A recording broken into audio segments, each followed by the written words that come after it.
ki mwasi na ye oyo ya liboso akei pe kosangana na mwasi mosusu zoka makomi ezali koloba muto oyo azali kosatache na mwasi ya ndumba azali kokende koforme na ye corps moko teloba a séparé oyo Nzambe akenda ko unir selon plan ya Nzambe.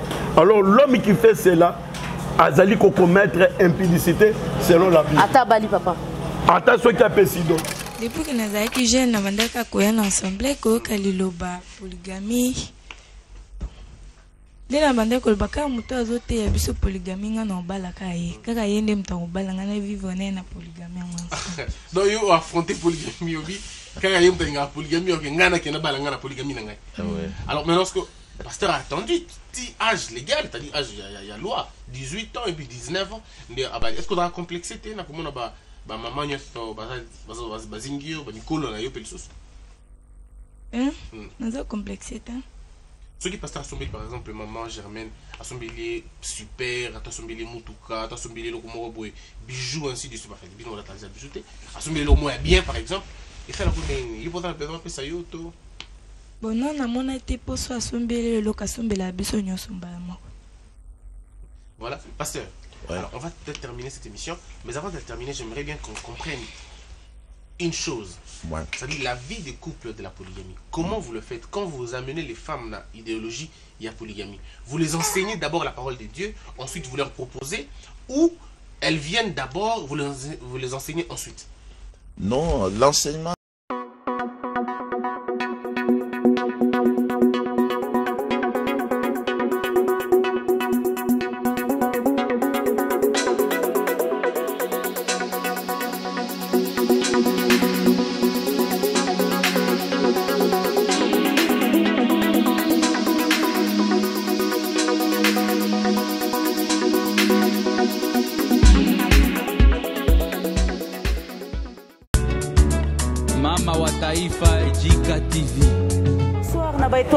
Jika TV News bebalanda kabiso mokili mobimba topesi bino mbote bipa nyonso bozali to ebete bozali ebele bokozala pe beli ya kolanda émission na biso tolobela nyonso bandeko tango tolobaka toloba nyonso tokobomba eloko te tokotaka nyonso toyambaka basali na Nzambe toyambaka ba musicien tolobelaka nyonso tobombaka eloko te tala sikoyo eloko na prometaki bino yango na saleli lelo kaka ndenge na lobaki na bino ndenge pe na saleli na pesi mbote na bayibalingaka nga pe bayibalingaka nga ite mbula sika makambo ya sika tolobaki ete changement de mentalité na makambo nyonso ya solo na makambo nyonso tokobomba eloko te na pesi mbote na boss de boss FT bipa yozali zoya yo mbote na JDK mopa osoda poto na kati ya Paris mbote na papa Joseph Magloire na kati ya Allemagne mbote na batu nyonso oyo balingaka jika dada wa taifa la mère des nations na pesi mbote tikete Zambalola apambola bino merci beaucoup ya lelo bokomona nga nazali na plateau ya Jika TV News te mais nazali na etonga na biso ah oui hein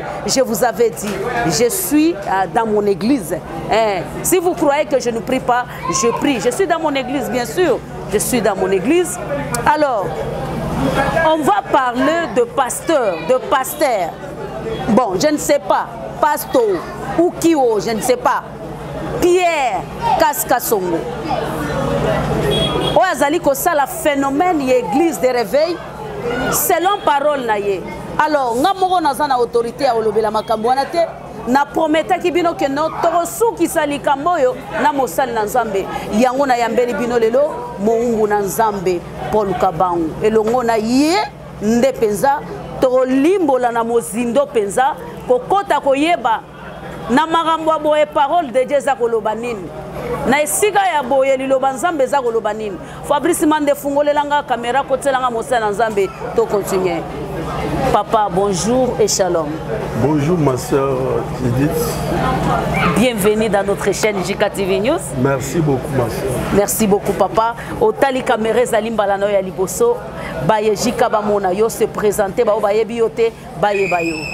Ngai na bengami na kombo ya pasteur Paul Kabangu, responsable ya église monene tobengi Sec Ciel Ouvert, centre d'évangélisation charismatique na Mopoussé Sec Ciel Ouvert.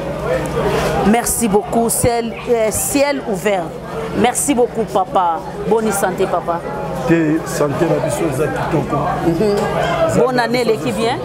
Et l'équipe bien parce que Zambazaki na. Amen papa, bonne année l'équipe bien Zambazalaki na biso. Libota pesa bien? Libota nyoso Zamba osuna. Libota pe na kati église kitoko. Non, vraiment beaucoup zazali. Merci beaucoup papa. Awa naza mwana na yote, awa naza na kati ya musala na nga. Merci. Merci beaucoup papa. Sans plus tarder to koti na kati ya liloba na Nzambe. To moni moko soki tokei na ndenge ya basali na Nzambe tokoloba moko ya ba collègue na bino auti kobala mwana moko ya muke, mais en même temps azali na basi 12 azali ko défendre yango alobi selon la parole de Dieu. Papa ngana olobelo côté na yebite azali pe moko ya ba église ya réveil na tango ya boy liloba Nzambe koloba nini. Est-ce que ko senga po balobi ete basi batuli ebele yango bazali ko bala basi ebele. Donc pasteur pe Paul Kabanga ko piko yebisa pe bana na yeke bo bala na bino ebele na yebite na temps ya boye. Bible koloba na bisoni maloba na mboka na yo. Merci pour na mutuna na yo maman Judith. Vous savez na kati ya makomi masantu babandaki kotuna mituna mosusu et okoyoka bazo répondre pour na koloba to consulter Bible na ebandeli ezalaki ndengeni. Pona oyo etali ndeko na biso oyo batu nyonso bakolobela auti kobala mwana muke au moment où azana basi ceux qui 9 ceux qui 12 pona oyo ezali kota la réalité ya événement wana. Oui. Ngai na lingina mema batu na oyo etali liloba na Nzambe. Merci. Tout d'abord Bible lobi au commencement. Ce qui totangi na mukanda ya Nzambe na Genèse chapitre 2 verset 18 makomi elobi l'Éternel Dieu fit. L'Éternel Dieu dit, il n'est pas bon que l'homme soit seul. Merci. Je lui ferai une aide semblable à lui. Une aide semblable à lui. Ok. Alors par là, j'ai vite compris que Mokili ezana oya yango réalité. Oyo ekeseni na oya Nzambe. Koya ya mokonzi Yesu Kristo eza pona kolongola batu na mokili kokotisa bango na liloba na ye. Parce que liloba na ye nde mutu ezali kopesa bomoi. Ok. Na ebandeli na oyo ezali kotala mariage. Biblia ezali koloba Zambe ye mboko mutu akoloba. Il n'est pas bon que l'homme soit seul. Okay. Ça c'est Dieu. Oui. Il n'est pas bon que l'homme soit seul. Akosalela ye mosungi moko. Yoka mibalete papa. Mibalete. Misatute. Misatupete. Merci. Akosalela ye mosungi moko. Mosungi wana bakobenga ye kombo ya mwasi. On l'appellera femme. Okay. C'est-à-dire selon plan ya Nzambe akeli mutu a trouvé bon que mutu azala ye mon côté a créé mutu mosusu oyo azali semblable na ye babengi ye kombo na ye mwasi. Mibale te misatu te mine pete azala obele mutu moko. Papa, avec beaucoup de respect olobi Bible kaka wana nde Bible oyo tokobenga ye pasta parce que azali ko utiliser pe Bible Pierre Kaska Songo azali pe kotanga yango na ba TV kaka ndenge yo l'équipe na bilili boye azali koloba Bible ezali koyebisa ye abala basi ebele. Papa na yebite soki verset wana ezali na boite. OK. Na kati ya Biblia OK. Tozomona batu ebele batu mosusu va se retrouver na basi ebele. OK. Ce que vous devez retenir on a battu va diviser monde na 5 parties. On a Nzambe a divisé monde na 3 parties. OK. On a battu tozana Océanie, Europe, Amérique, Afrique et tout consort. Alors quand ce qui concerne Dieu, il a divisé le monde dans 3 parties. Tozana église, tozana nation, tozapena Israël charnel. OK. Na kati ya Biblia, batu ya Israël lokola ba David, bazalaki na basi ebele. Mais eza modèle ya église. OK. Eza modèle ya église. Mais papa David Zamba benga qui est l'homme selon mon cœur. A comment qui na niveau même ya kolinga mwasi ya mosali na ye. OK. Ce qui Zamba benga qui est l'homme selon mon cœur, c'est par rapport à repentance na ye, il y a acte à kenda ko commettre. Mais à propos il y a mbasi mibale ezali oyo Nzambe asalité. To consulter Biblia okoyoka ndenge Biblia ezali koloba. OK. Matthieu chapitre 19 à partir il y a 3e chapitre et verset jusqu'à 6e. Bible lobi que quel est le vrai mariage? Au commencement. Là, bazo me mabiso na au commencement. Wana kaka Bible ka moko wana kaka. Au commencement. Le Créateur les a créés, l'homme et sa femme. Et non pas l'homme et ses femmes. Au commencement. Alors il leur dit, voilà, l'homme quittera son père et sa mère et s'attachera à sa femme. Et les deux, pas les trois, pas les quatre. L'homme et sa femme, l'homme s'attachera à sa femme et les deux deviendront une seule chair. Vous comprenez? Alors makanisi ya kozala na basi ebele mibale misatu ezali oyo ekoki komonana na kati ya église te. Ndeko na biso oyo asali eloko oyo bato nyonso bakolobela yango. Nayoki bazali kolobaki azali ko se référer na ba David na bato mosusu na Salomon. Na Salomon. OK. Salomon azalaki sacrificateur te. David azalaki sacrificateur te. Pour un sacrificateur, Biblia ezali koloba mutu wana ebongi azala na mwasi na ye moko oyo Nzambe asangisi na bango. Alors, or que Biblia ezali koloba ke asala biso royaume des sacrificateurs. OK. Na bandimi, na biso batei, tozali kosala royaume des sacrificateurs. Et parmi les sacrificateurs, chaque sacrificateur azana mwasi na ye et na mobali oyo pe azana mobali na ye.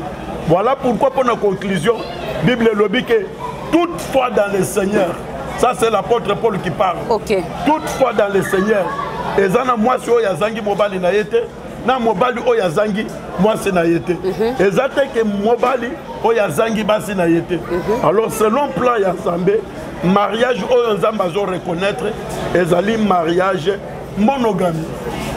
Donc mwasi moko mobali moko. Mwasi moko mobali moko. Alors na kaya ndeko oyo ndeko Pierre Kaska Kasongo na place oyo en tant que mosel na Nzambe eloko nini koki koloba pona bato balanda évangile na ye parce que azali na bandimi ebele azali pe na ba église ebele bipai ebele okoloba nini parce que azali ko utiliser kaka même Bible oyo osimbi na maboko na yebite na qualité ya mosel na Nzambe eloko nini yo koloba ezala ko ozo ko s'adresser na collègue moninga na ye. Non, ce qui est vrai, monsieur Papa Kass, Pierre Kaskasongo, Kaskasongo, acte oyo azo sala, c'est par rapport à un message na bango. OK.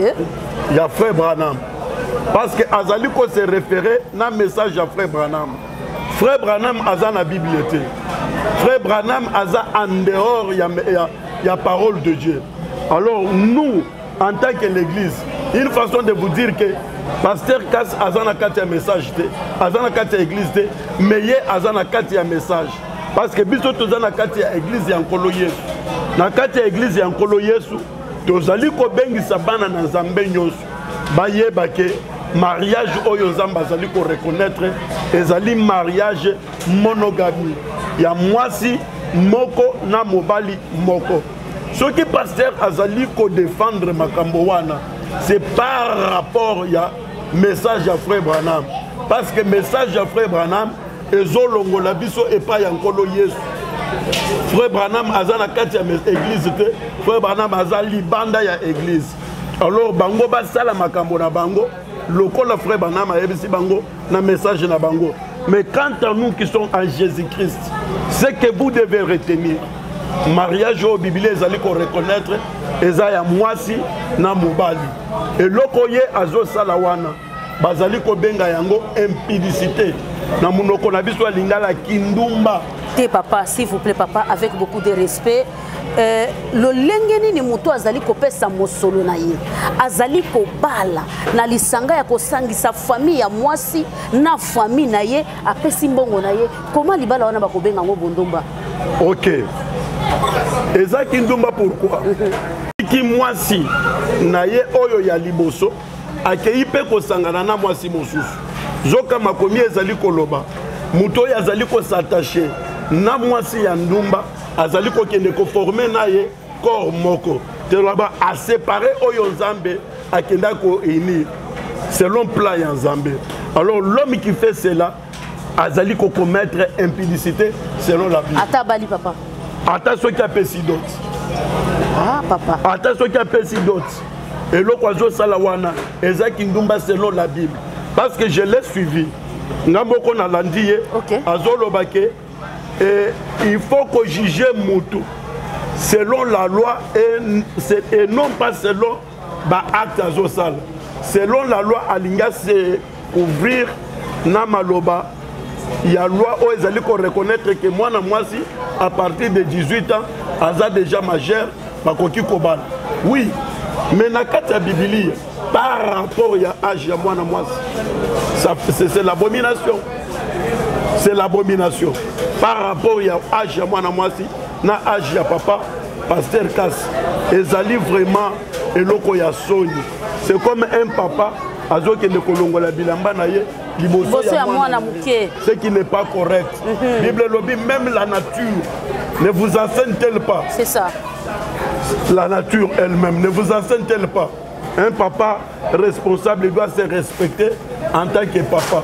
Azana mwasi pourquoi kokende koluka mosusu toloba ezana ba désir moko ya cher mutezo benda yekuna.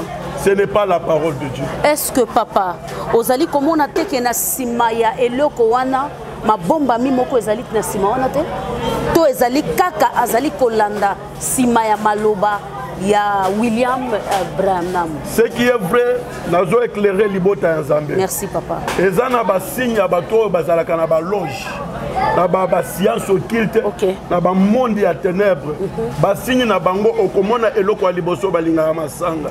Eloko ya mibale balinga kozala na basi ebele. Ce sont des signes où ezali ko lakiseke bato bazalaka kati ya bosolo te. Bosolo ya liloba. Mais bazali ko utiliser liloba na Nzambe. Ba ko utiliser liloba na Nzambe. Mais ezali eloko couverture mais oyo Biblia elobi bazo salela yango te. C'est ça. Oyo Biblia elobi bazali ko salela yango te balandi ya JK TV News. J'espère bien que bolandi mosali na Nzambe. Tozali ko koba pe tozali ko continuer papa en tant que mosali na Nzambe. Poto clôturer sujet auto kota na matali église papa en tant que mosali na Nzambe. Otali caméra Fabrice okabolanga na yo. Otali caméra eloko nini okoloba na peuple de Dieu oba kolanda yo ezala libanda ya mboka ezala wapi ba oba kolanda yo selon message ezali ko circuler okoloba na bango nini. Fabrice fungola caméra séparenga na mosali na Nzambe. Biblia lobi boye lorsque vous verrez l'abomination de désolation dont en parlait Daniel s'établit dans les lieux très saints. C'est lui qui lit cela, fasse attention. Message on azali ko yebisa bino ya komona ke mutu abengami ke mosali na Nzambe mais azali ko se retrouver derrière ye basi ebele ezali abomination ezo kende tina niveau ya ba oyo babengami basali na Nzambe boye bake ezali abomination. Jésus-Christ a commis na porte alingi aya akombi koya to milengela parce que ba signe oyo ezali bilembo ezali kotalisa ke to komi na fin ya mokili. Alors église na ba o bazali ko landangai nazo senga bango ba milengela bandimela Yesu parce que ba signe oyo tozo mona ezo salema na mikolo oyo ezo talisa ke Jésus-Christ aza na porte to profiter to ndimela Yesu poete to bikisama. Merci beaucoup Mosali na Nzambe ezali message moko très capital. Yamboto sukisa papa programme nini ezali na kati église ciel ouverte o ezali mabongiseli nini o ezali kobongisa parce que nazali komona Fabrice okobwakelaka affiche wana na yebite papa ye moko azali awa akolobela biso selon affiche wana programme nini ezali na kati église. Merci bino ba ebozali kolanda biso ezali wa bino pasteur Paul Kabangu mokambi ya église ciel ouvert nazo bengisa bino na programme monene. Il y a 12 jours pour 12 mois. Tozali koya pona ko dédié année ya 2024. Toko loba liboso ya nzambe na biso. Toko présenter ba désir na biso. Na kati ya makomi masantu.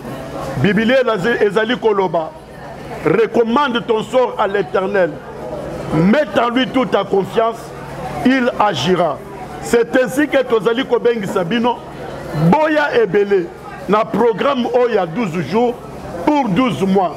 Chaque jour, à partir de mercredi le 17 jusqu'à dimanche le 28, Tozali Koya na Oya Sika, na ensemble na biso ya ciel ouvert, pour na kobele l'ensemble, pour na ko recommander ba programme na biso, ba projet na biso, na assure que mutu nyonso oyo akoya na programme oyo zambe nanga akomimonisa akosalela ye mpe ngolu makambo na ye ekochange mpe baprojet nyonso tokopresente ye akokokisa yango nabengisi bino ebele boya tobengisa mpe baninga mosusu zambe nanga akozala na rendez-vous mais mercredi oyo tozobanda kokende kointroduire prière na biso na ngomba ya badara awa pembeni na aéroport mercredi à partir de 20h tozawana pona kosambela église mobimba soki oza mosika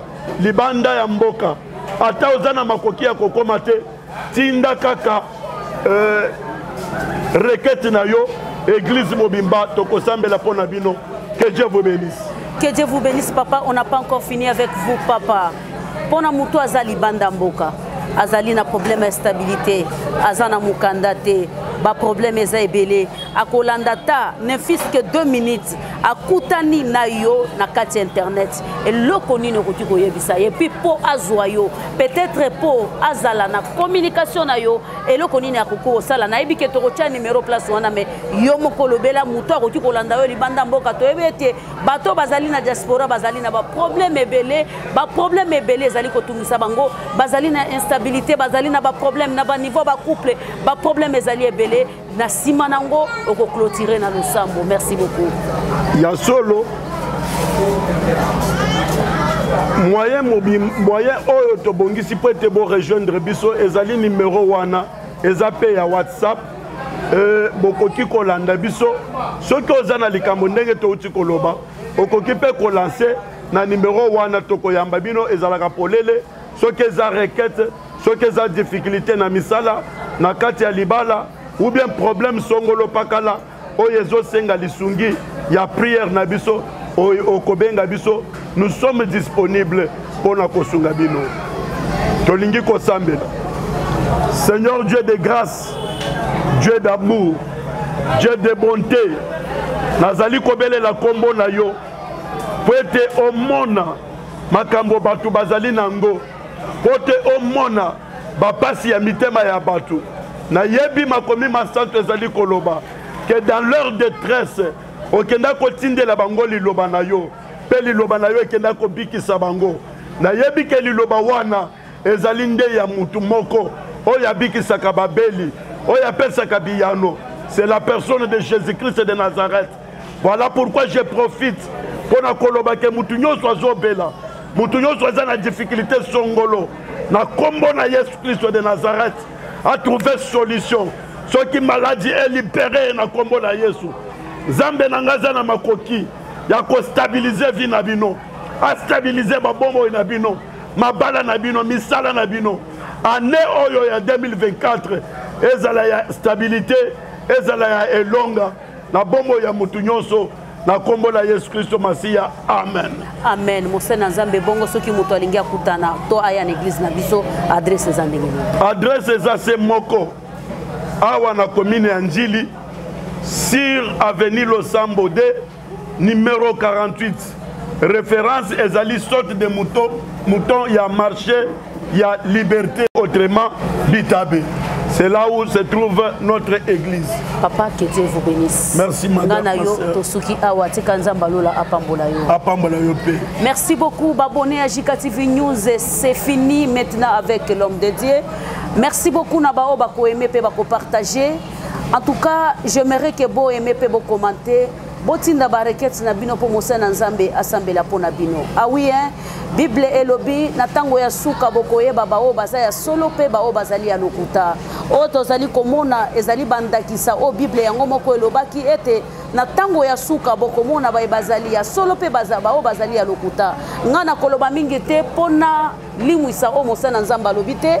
Ngai na bino tokutani mbala ya sima soki Yesu Masia Nazareth azongi te na pesi matondo na Fabrice Mande na sima kamera Montréal tikanzamba lola pe apambola yo tokutani mbala ya sima to ya lelo to saleli na kati église Fabrice Mande so ozoelanga ba insert pour ba comprendre que tozalaki na église tokutani mbala ya sima. Bye bye, je vous aime, je vous adore.